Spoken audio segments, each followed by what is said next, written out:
Gracias, querido Moisés, muchas gracias. Bienvenidos, queridos hermanos y hermanas. Tengo unos minutos para compartir algo que me parece súper significativo, importante de entender, pero que muchas veces no lo tomamos tanto en consideración.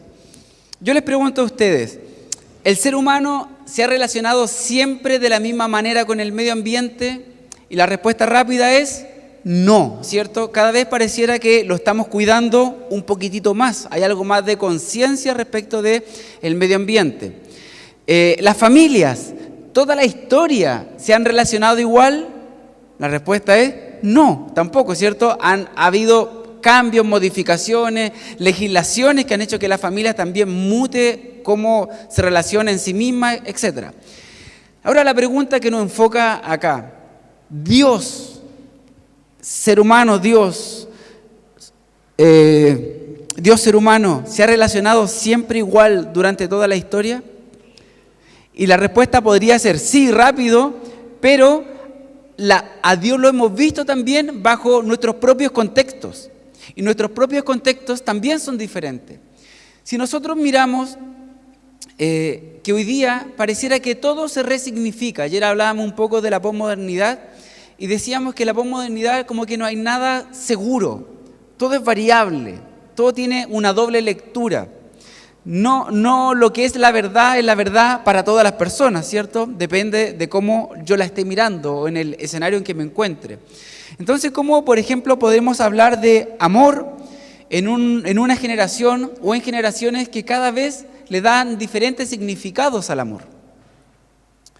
Si hablamos del principio del siglo XX, ¿cómo los cristianos o cómo se percibió la realidad de Dios?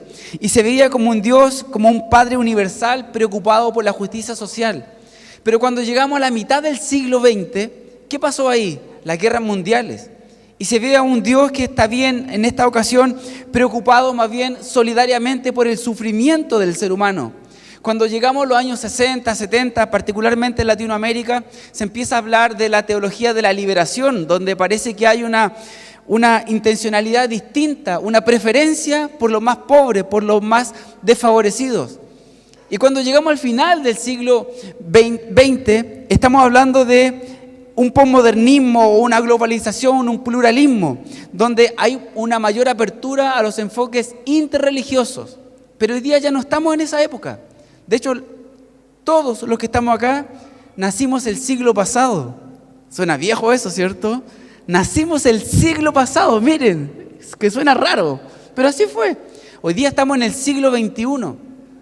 Y en el siglo XXI la realidad de Dios se observa de manera distinta.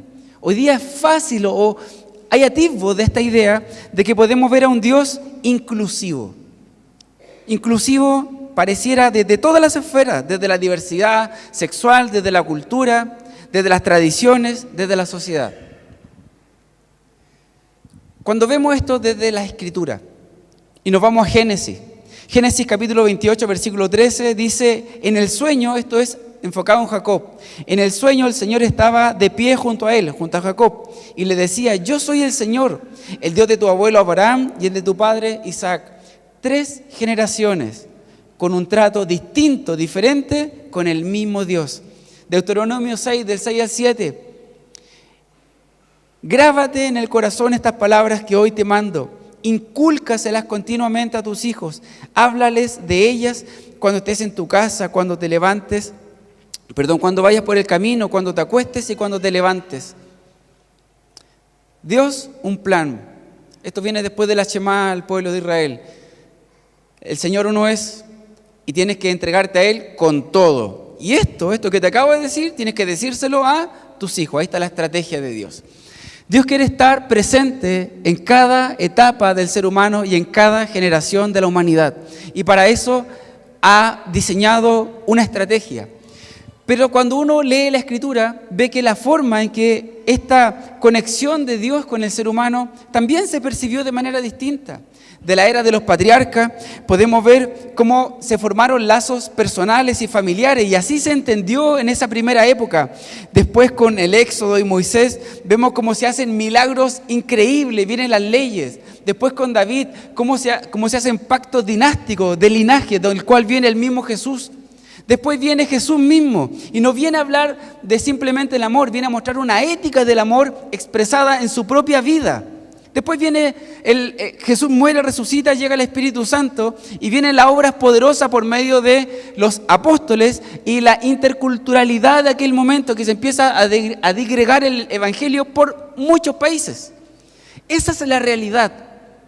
Una realidad que ha golpeado al mundo, una realidad que se expresa bíblicamente y que la podemos ver hasta aún el día de hoy. Yo quisiera hablar en estos minutos que me quedan de simplemente dos realidades. Cada una de nuestras etapas hemos visto a Dios de manera distinta. Cómo lo percibieron mis abuelos, mis padres, distinto a cómo lo veo yo y cómo lo ven mis hijas. Pero sin embargo hablamos del mismo Dios, de las mismas palabras. El tema es cómo hacemos que esas palabras que no cambian puedan seguir siendo entendidas por las nuevas generaciones. Hay diferentes generaciones que dicen los expertos que nos ayudan a entender un poco de cómo nos entendemos a nosotros mismos. Las últimas dos generaciones que están tipificadas son la generación Z y la generación alfa. La generación Z porque da la vuelta al alfabeto de nuevo. Están los millennials, los Z o centennial y la generación alfa. Yo soy millennial, por ejemplo. Yo soy el inicio de los millennials. Para algunos nace el año 82, 83, 85. Yo soy del 83. ¿Cuántos del 83, 80 y algo hay aquí? ¿Nadie? ¿Sí? Ya somos millennials nosotros, por ejemplo. Si usted nació después del 95, usted es de la generación Z. Si usted nació después del año 2010, es de la generación alfa. Mis hijas son de la generación alfa. Y esto es importante, y aquí quiero que ponga toda la atención del mundo, porque voy a hablar de las juventudes, de los jóvenes adultos y de quienes son hoy día adolescentes y preadolescentes hacia abajo. ¿Por qué? Porque así como dijimos que bajo el contexto de una guerra mundial, Dios tiene un enfoque distinto hacia el ser humano, o se percibe distinto al ser humano. Cuando hablamos de los años 60, 70, con la teología de la liberación, se lee de manera distinta la relación del ser humano con Dios y de Dios con el ser humano. Y cuando hablamos de estas generaciones, ¿cómo entienden estas generaciones la bondad y a Dios mismo? ¿Cómo lo entienden? Y es por eso que hay que hacer un esfuerzo. Por ejemplo, una de las necesidades de esta generación, particularmente de la generación Z, es que ellos necesitan ver autenticidad y transparencia, cosa que parecía que antes era irrelevante. Hoy día las nuevas generaciones buscan ver líderes auténticos, con errores. ¿Pero cómo eso? No, auténticos. En mi época, cuando yo veía a los líderes cristianos, ellos no caminaban, levitaban. Así de santos eran, no tenían errores, sin manchas, sin arrugas, pero absolutamente ninguna. Pero en el trasfondo todos sabemos que no somos así, ¿cierto? Pablo en Romanos dice, no hay justo ni aún uno, ¿cierto? Ni aún uno. Pero parece que había un esfuerzo por mostrarnos perfectos, incólumes. Sin embargo, para las nuevas generaciones hoy día eso no es transable. Usted puede tener un lenguaje perfecto, cristiano, maravilloso, pero si su vida no refleja la realidad, nunca lo van a escuchar. Para estas nuevas generaciones, para la generación Z, el tema de la diversidad y la inclusión no es un tema opcional. Para ellos las comunidades deben transformarse en comunidades de acogida, de no juzgamiento. Desde la teología dirían que hoy día cada vez se habla más de comunidades terapéuticas, donde alguien pueda venir y decir yo estoy roto. Y no que diga yo estoy roto y quiero que aquí me hagan aún más pedazos, sino pueda tener la posibilidad de estar aquí y que pueda ser sanado, pueda ser restaurado, pueda ser no juzgado. Ayer hablábamos de eso, el pastor hablaba profundamente del valor que tiene cada ser humano.